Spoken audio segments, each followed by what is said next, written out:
You're watching Around Town with Henry Dormann. Around Town is sponsored by Chemung Canal Trust Company. They're really nice people. Trust is their middle name. Service is their motto. And I like them a lot, and that's why I bank there. If you ever come by to look me up, I'll be in the vault. Safe place. Bruno Schickel had a terrific idea, and he made the dream work. And we are now at a beautiful place overlooking a lake in a tiny, I would say Bavarian village, but it's not really, it's European village. That's and you right. created all that. And he's a builder, not an architect, but a builder. But more importantly, he is an imagination person. Tell me why we are here, because are you selling these already now? And wait a minute, I got to finish the introduction. The price is right. The price is very good. The view is terrific. You can rent it for us all year round, I think. That's right. And he's such a nice person. You ought to come and see it. Address?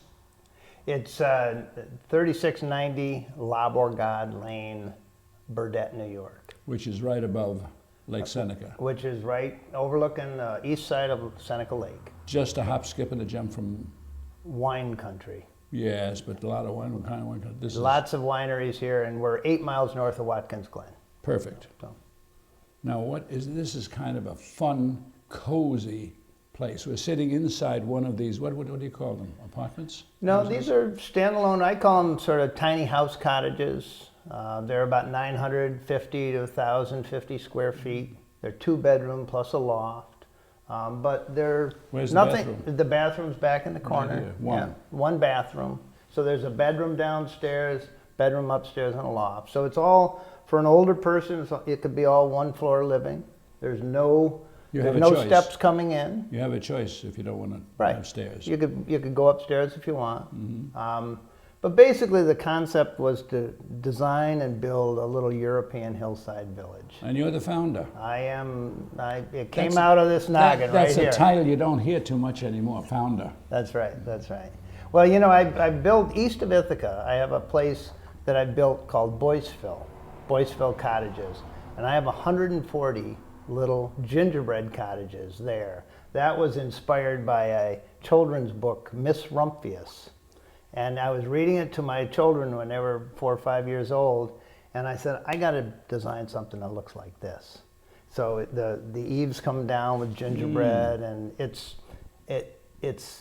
very, very well received and popular. People love living there. This is so cozy looking, and it's so different, so fun. Well, the whole concept, if you've ever been to a European village, hillside village, is everybody has a little view of the distance, but you're looking between and around and through the rooftops of everything down through. And so you're tumbling down the hill. And so that's really what I've tried to create. To do it, you have to keep things pretty close. So the houses are built in groups of 3, sort of terraced into the hillside as they go down through. If people want more information, do they have a website or a telephone I have to call a you? great website. You can go to La Bourgade on Seneca. And a Bourgade, just so you know, is a... Better spell it. Bourgade. And I Googled French words for a village. And a Bourgade came up, and it's an unfortified village, meaning it's an unwalled village in France. You're pretty smart. But it's also, a definition is it's a village of scattered houses. It's sort of like a hamlet for us. It's a hamlet. So that's what I like the French flavor. And then when I designed them, I have this sort of what I call my French flair at the rooftop comes down and bends. And it really just works. Just works. Have you sold some already? When will it be finished? Well, they're rental. They're all year-round rental, not short-term rental, just year-round rental. And the rent starts at about $14.95 and goes up into the 1700s. My guess is as I go down through and continue to build, I'm going to have about 40 all told. I have 9 now, and over the next 2 years we'll build it out and finish it. I also have what I call a meeting house or a community building, which the residents will have access to. I have a room with exercise equipment in there. I also have a great room so that people can gather. So one of the parts that I've discovered is when you live in a small space, having a bigger space that you can use for parties or large gatherings is very, very helpful for people. And so it's a building down there with the bell tower that people can come in and use, and they just reserve it and have a private event, or we have community events as well. What a great idea to couple this into a whole European fashion. It's really, you know, I had this vision, and I've sort of worked on it, and I was hoping that it would really create the feeling that it does. You have this wonderful smile of accomplishment, like you're so proud of what you've done, and what you see here so far is really cozy and wonderful and amazing. Well, it's been very well received, and even the outside of the building, you've got certain designs on the outside walls. Right, I use a lot of copper. The outside is stucco. It's real stucco. But it's, you know, the key is it's right in the heart of wine country. It's where we need housing. This area needs housing. A lot of people can't afford to live on the water in a cottage or, you know, big lake house.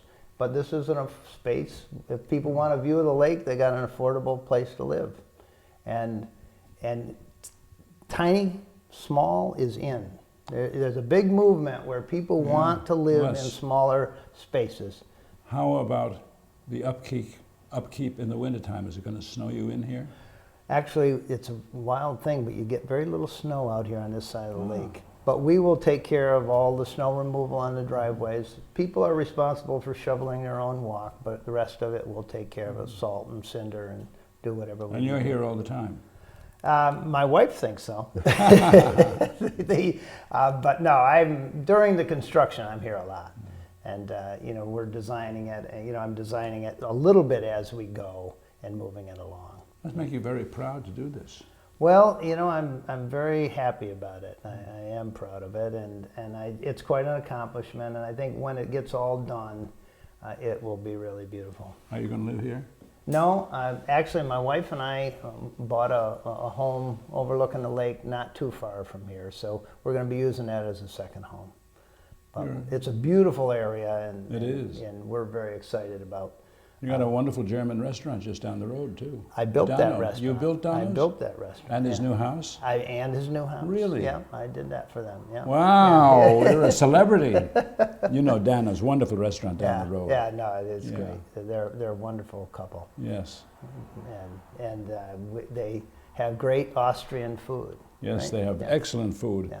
And why don't we go there and have a little bit of it now?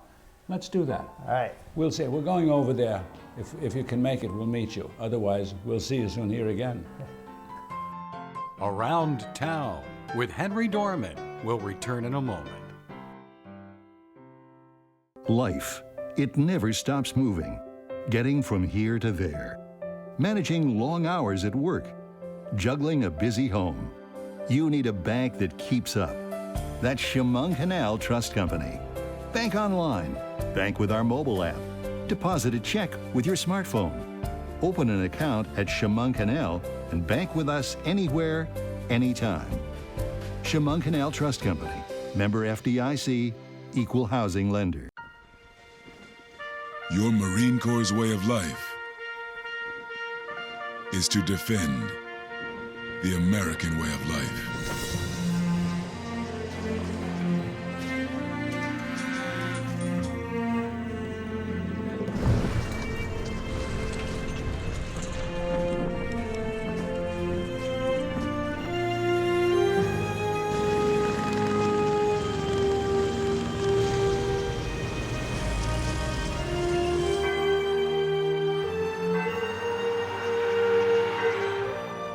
Every day, no matter where we serve, we take a stand for our nation, for each other, for us all.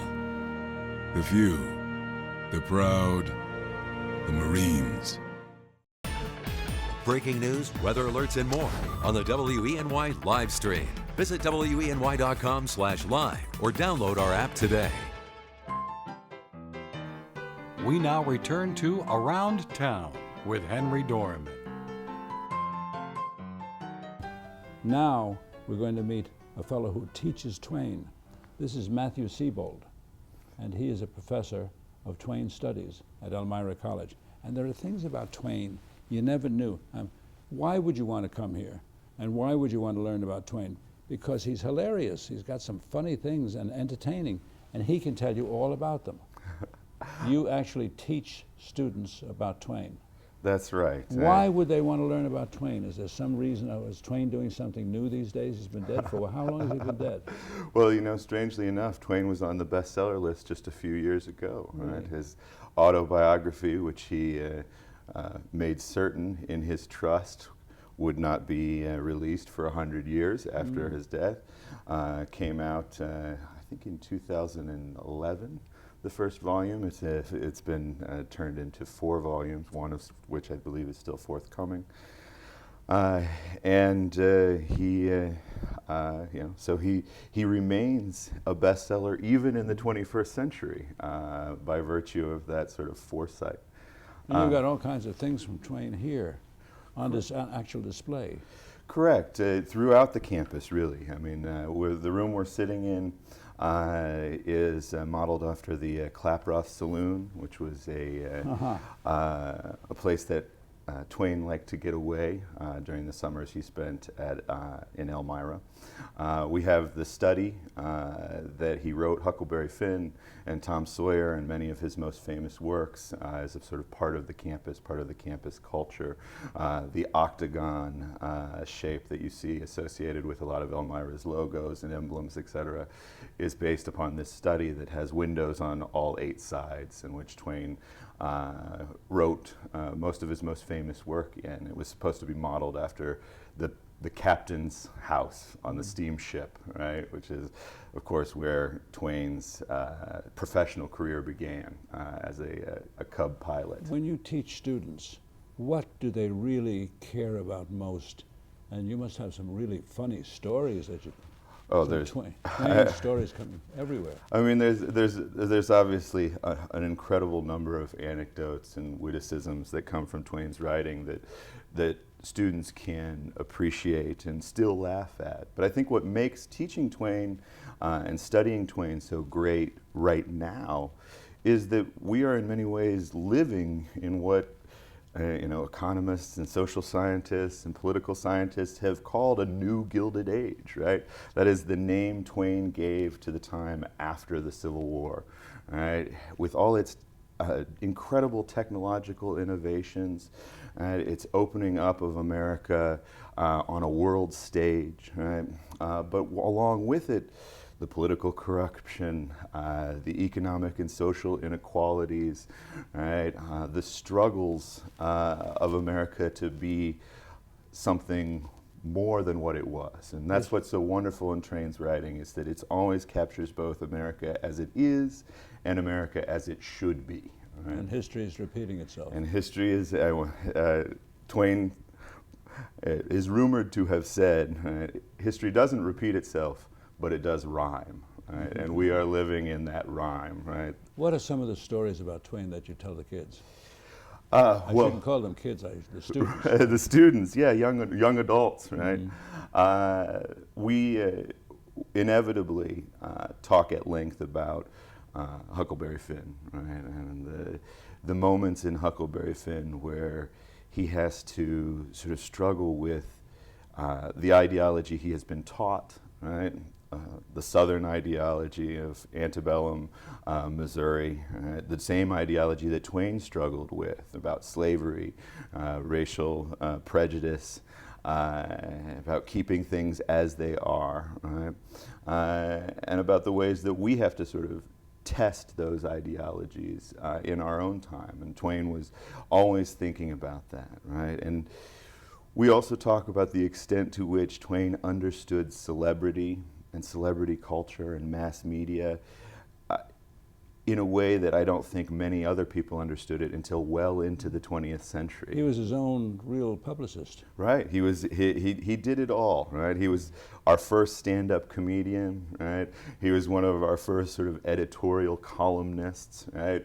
He was an incredible, obviously, humorist, but also a novelist, a social and political writer, a sort of pundit, right?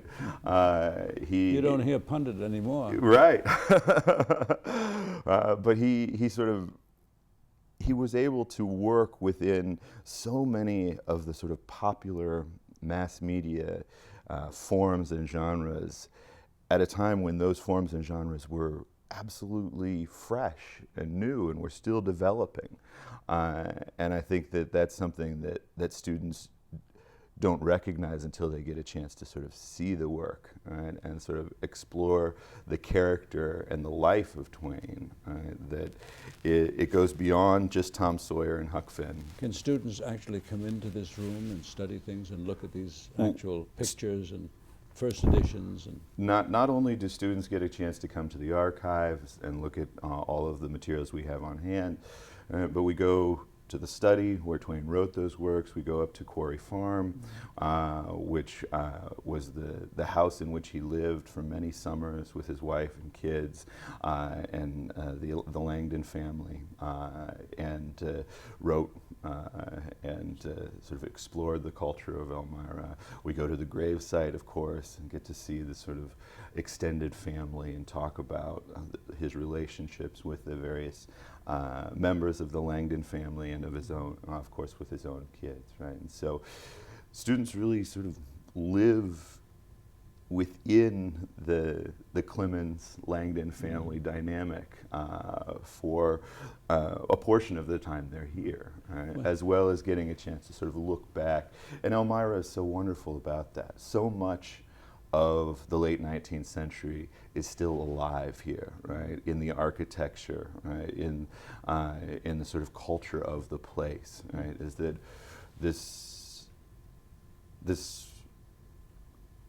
sense of what America was is still somewhat on the surface here. And I think that's something that students have an opportunity to enjoy while they're here, is a sense of history that Elmira gives us. Of all these studies that you've done, is there one Mark Twain story that hasn't really been told, that's really bordering on his super humor and what you can say publicly? Because he had a lot of things he said that wouldn't a lot public. A lot of my work is on Mark Twain's sort of political economy. And so one of my favorite moments in his letters is he writes a letter to his mother, and Mark Twain says things in letters to his mother that most of us would not, right? Mm-hmm. But on this particular occasion, he's talking about working for a paper in the West called the Virginia City Territorial Enterprise. And one of the things that the Virginia City Territorial Enterprise does is release mining stocks from new mines that are being created all the time in Idaho, Nevada, etc. And Twain recognizes very early in the sort of American financial history that stock prices are in large part based upon how stocks are talked about in the media. And one of the things he says to his mother is, I make a few $100s here and there from lying about somebody's mine, right? And it's a wonderful, funny moment, a sort of revelation to his mother about his own sort of capacities for dishonesty and profiteering, but also a recognition about the way in which, securitized economics works, right? Is that it is about publicity, right? That you can make money from nothing. Right, and that's one of the. Let me say thank you very much.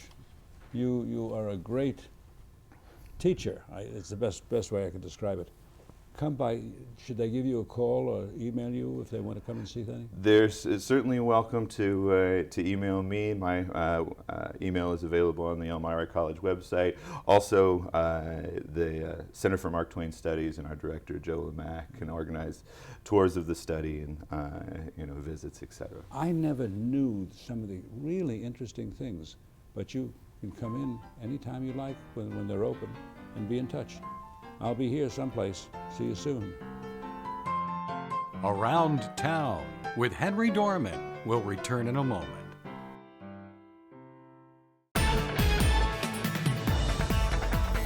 News happens every minute of the day. When you see news happening in your area, call the WENY tip line or email the newsroom directly at news36@weny.com.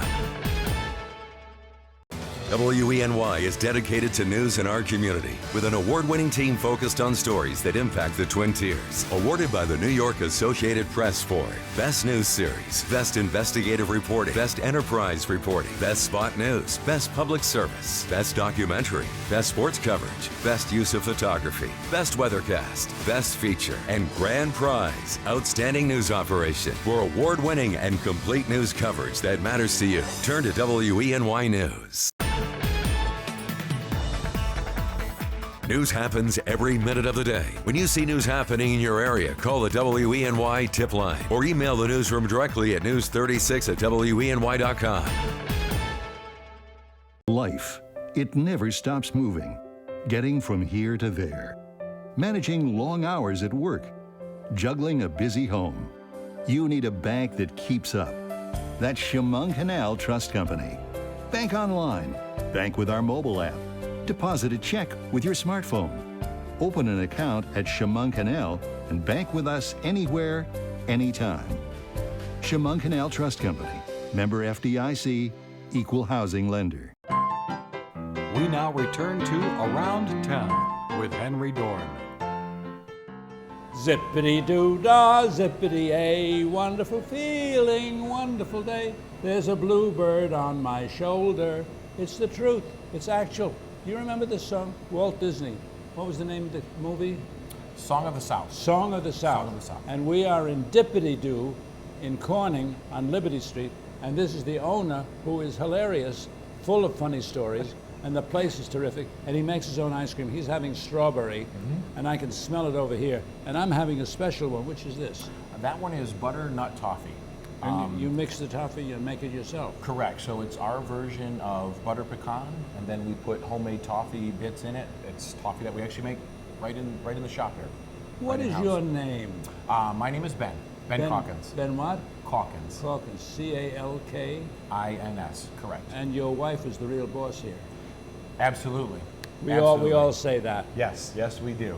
Now, and you run this place, and it's open 6 or 7 days a week. And what about during the season? And from when to when? And what's the address and the phone number? And whatever else they want to see on the web. So. No, I don't have to do anything. You can take care of it. We are I'll be open. eating the ice cream. Sorry. Yeah, we're open 7 days a week, noon to 9:30. Those are our summer hours. We're open all year round, so even in the off season, so end of September through about Easter is when we go to 5 days a week, noon to 8:30, Tuesday through Saturday. So Sundays and Mondays we're closed throughout the off season. I'm not listening to you. I'm busy eating ice cream. Absolutely. This is very good. That's one of our top sellers. This is really something special. You got to come and taste it. Anything else? Phone numbers that they need to know? 58 East Market Street, and the phone number here is 542-9416. They can, we have an answering system, so if they call after hours to order cakes or things like that we do. There are a lot of pecans in Well, here. of course. He is the funniest guy. And all this decoration you put together because you were inspired by that movie from Walt Disney. Correct. So the name and the decoration from the shop is inspired by the movie. My wife and I, our family, we're just big Walt Disney fans. And my grandfather always referred to scoops of ice cream as dips. Dips of ice cream. So we kind of combined the zippity-doo-dah with dippity-doo-dah, and A little honor for my grandfather, who kind of inspired my likeness for ice cream. And then the decorations, my favorite color is orange.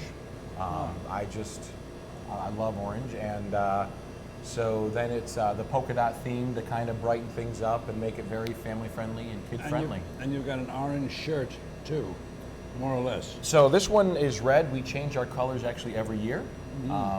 And we always have a little funny saying on the back, just little different ways to change out the years for the staff members. Like what? Our first year we were open, we had blue and purple shirts that said ice cream equals happiness. This is our second year open. Every day should be a Sunday. SUNDAE? SUNDAE, correct. Last year's theme, we kind of went a little more modern with some of the younger people. So it is emoji based. So it's peace, a peace sign, a heart for love, and then an ice cream cone, and then underneath it homemade, because obviously what we do here is make everything in-house. So it's peace, love, and homemade. And we've already picked out our shirt saying for this coming season, but we'll keep that under wraps for another couple of weeks. No exclusive? Couple of weeks more. Of weeks more. I'm still working out how it's all going to fit on the back of the shirt. It's a little wordy. You must have the most wonderful, I mean, what a job to run an ice cream store. You have children. I do. I have. They must have the most. They must think they might have the most fabulous father in the world. I think certain days they do. Certain days they do. I have two daughters. They are, one's finishing up college. One is just graduated college, and she's a master's in her master's program. And then I've got a little 5-year-old at home. So, but they absolutely love coming here. Well, the older one doesn't care as much as the younger one. I would say, yeah. When we make some of our seasonal flavors, they definitely put their orders in. I mean, this is really good. Thank you. This is really good. Thank you. Really good. I wouldn't say it otherwise. I mean, it really is good. I've always said that if you put good in, you get good out, right? So if the ice cream doesn't taste quite as good as you want to, that means somewhere on the backside somebody's trying to cut corners, and we don't do that here. So we use very good ingredients. I'm getting to the toffee. Oh. Melts in your mouth. We have... this is a terrible job. Isn't it an awful job? We have some young people that absolutely can smell when I make the toffee in-house, and they kind of huddle around me looking to see if something's going to maybe, fall onto the table that they can grab. And you also make the cones for ice cream cones. So we make our own waffle cones here, correct. Every day we are rolling them out every day. And when we came in, our cameraman noticed right away there was this wonderful smell of cones that you just baked. Yes. And when he goes to the bank to put in all the money he's making, then they know he's coming because he smells like the cones. They absolutely do. We get people saying all the time as they're walking by, they can smell them, and it just kind of like a bakery. Turn in, yeah. Which it is. It is. It's that when you're making them fresh every day, you smell that. You're very successful here in Corning. You've got prime location. Are you going to branch out into other places and put one in Bath and one in Elmira and one in wherever? Actually, right now I have to keep eating. I'm sorry. Please. We're looking at those things right now. We've been approached by a couple of different places to kind of replicate what we do here, and you always want to make sure that when you take it somewhere else, it's just as good. And so right now we're trying to the name. Absolutely. Yeah. So we're trying to get the ways that we do things down so that we can replicate them for other places, because I wouldn't want somebody going to Elmira having the name on a property or our building or our ice cream, and then it's not quite as good. Because there's a lot of little things that we do that ensure quality, and you want to make sure that you're passing that information along to other people. Tell us when there are other locations, because I'd like to stop here and there and there and there. And we're finished with the interview, but I got to keep eating this. I'm not leaving yet. Okay? Yeah, absolutely. Listen, there's lots more still there. There's a lot more here too. Oh, we have lots. We have lots. We'll see you soon. I'll be here.